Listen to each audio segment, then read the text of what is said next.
সেহরি করার কিছুক্ষণ আগে যখন গার্লফ্রেন্ড বয়ফ্রেন্ড ফোনে কথা বলে তখন পুরুং পুরুং পুরুং পুরুং। হ্যালো জান, কি করো? এই তো জান, আম্মুকে হেল্প করলাম খাওয়া গরম করতে। কি কি খাবা? ভাত খাবো, ডাল খাবো আর একটু লেবু আর মুরগির মাংস। কি যে মজা! মজা না? খাও তাইলে। আচ্ছা জান, আম্মু ডাকতেছে, সেহরি করে আসি। যাও, লাভ ইউ।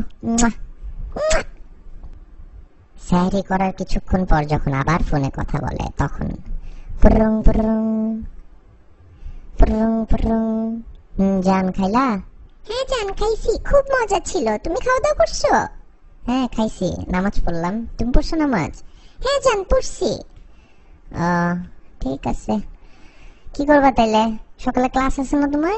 যাও ঘুমাও, সকালই তো হয়ে গেছে অলমোস্ট। হ্যাঁ জান ঘুমাইতে যাচ্ছি। তুমি কি করবা? তুমিও ঘুমায় যাও, তোমার তো কোনো কাজ নাই। হ্যাঁ আমি একটু ফেসবুকে মেসেজ চেক করে ঘুমায় যাচ্ছি, এখনই ঘুমায় যাবো আর 5-10 মিনিটে। আচ্ছা ঠিক আছে জান, রাখি তাহলে। Love you. এইটা কি করলা? কই কি করলাম? এই যে মাত্র এটা কি দিলা? চুমা দিলাম। কেন? তোমার কমন সেন্স নাই? তুমি বুঝো না আমি রোজা রাখছি?